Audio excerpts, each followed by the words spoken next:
Hi there, sci-fi author Dave Barra here with another writer influence.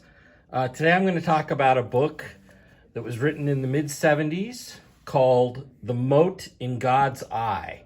And this is probably the biggest influence on my writing career and on the things that I want to write about and the way I want to write it.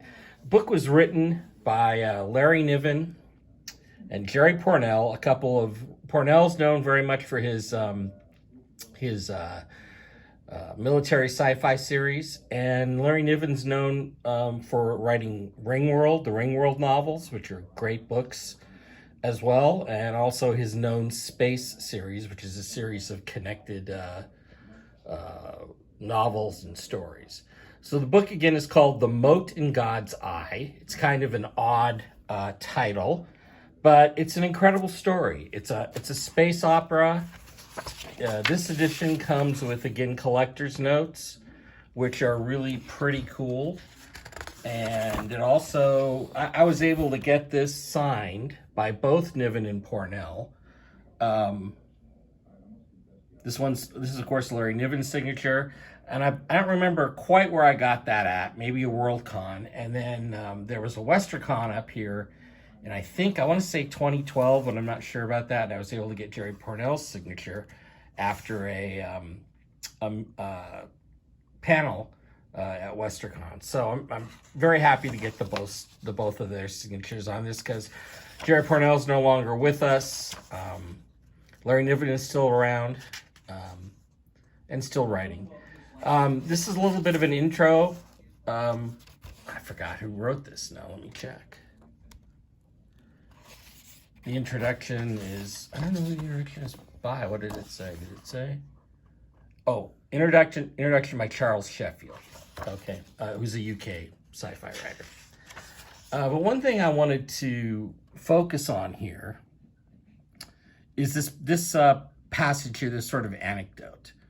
We were discussing The Mote in God's Eye, a long book, I said. It's Charles Sheffield speaking. Originally much longer, said Niven. We had 250,000 words to start with. And what is it now? Maybe 160, 170,000. My God, I said. You cut out 80,000 words? That must have been absolute agony. Not really, said Niven. An expression of diabolical joy came to his face. They were all Jerry's words. So it is true, there's a much longer version of this book that never made it to print. There was a print of about 60,000 words. I guess they call it a prequel novella about a star called Murchison's Eye and some of the things that happened prior to the events in the Mote in God's Eye. But it's basically a first contact novel about humans coming in contact with a species that they call the Motes.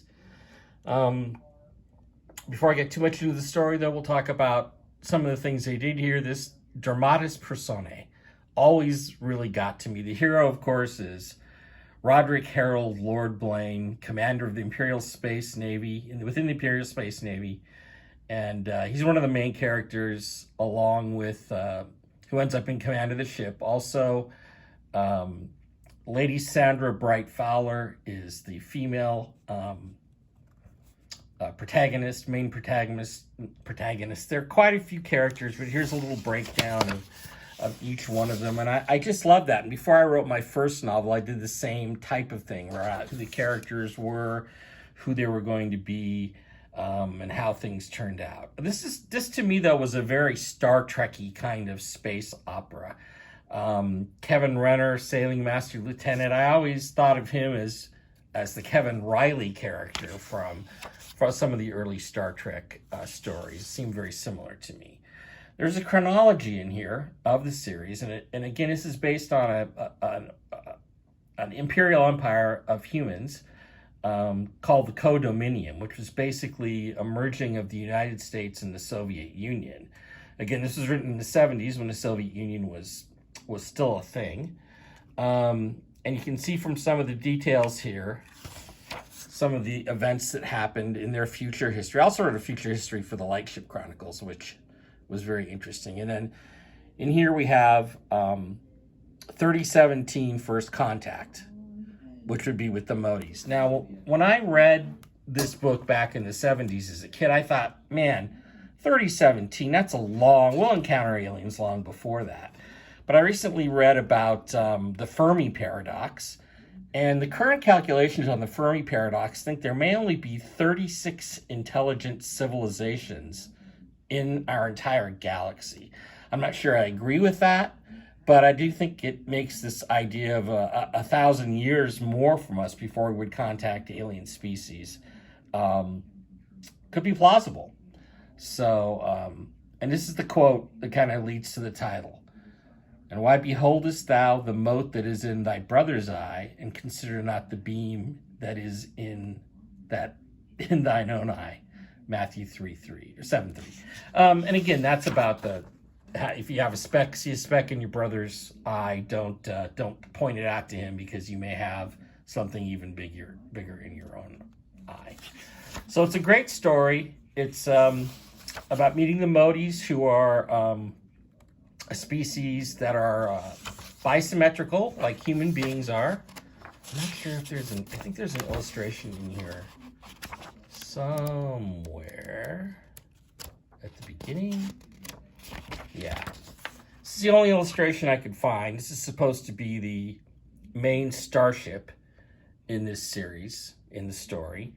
But actually, Niven and Pounelle stated that they based it off their ship design in the book off of something else. And what they based it off was this Matt Jeffries design. Now, if you don't know who Matt Jeffries is, he's was the main ship designer on Star Trek. He built both the Enterprise model, the Klingon ship model, the Romulan ship model. He also developed this first story, but that story was never shot. That story was never shot. Now, I bought this kit. This is called the Interplanetary UFO Mystery Ship of the Strategic Space Command. Now, when I first got this model back in the 70s, it was called the Strategic Space Command SSC Leif Erikson model or something. This is a different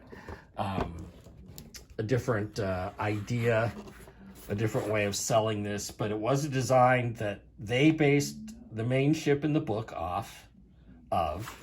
And I also used that same basic ship design in my Lightship Chronicles series.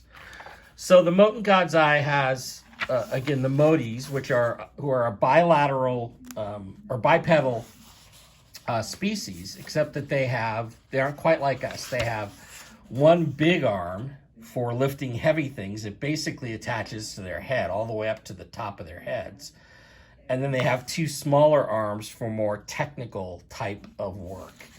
And it talks about the first contact with a probe from the alien planet.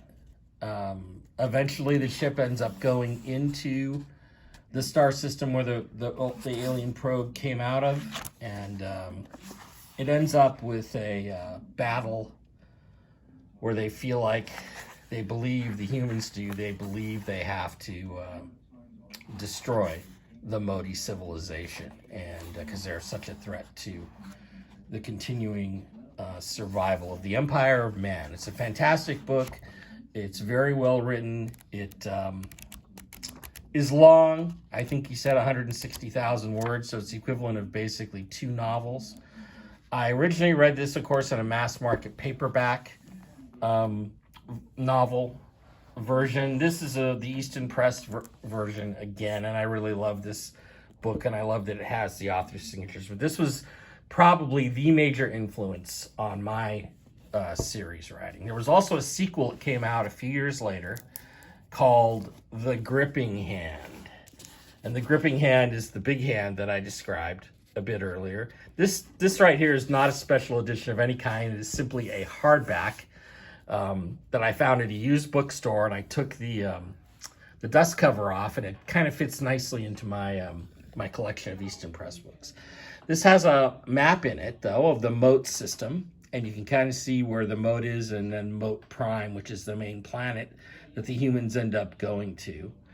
And it shows some different features that are described in really great detail within the book. This also has another map, this version, on the back of the whole Trans-Colsac sector of the Empire of Man, which is where most of the action takes place. New Caledonia, Murchison's Eye, the Mote system, and then here it says to Sparta, and Sparta is the imperial capital. What I love about this book and this series, I don't remember a lot about the plot of this. I may have to reread The Gripping Hand at some point. Actually, I probably should reread both of them at some point. But it's a great read. It's, I think, the best first contact novel I've ever read. The descriptions of the Motes are really incredible. It has an imperial human empire, interstellar empire. It has a very threatening and dangerous alien species. And it has some fantastic scenes of discovery, especially when the lady Sandra Bright Fowler offers to meet with the aliens, the Motes, for the first time so that they can examine each other. And she goes out and comes back completely naked and refers to it as an orgy when she got back of exploration. So, again, it's a fantastic book. There's some great scenes, great storytelling. These two guys really are masters. I wish they'd written more in this series and more stories in this series. I think it would have been great, but the two books we do have are fantastic in my opinion. So that's, again, probably my major number one influence, The Mote in God's Eye. Thanks everybody for watching. Talk to you soon.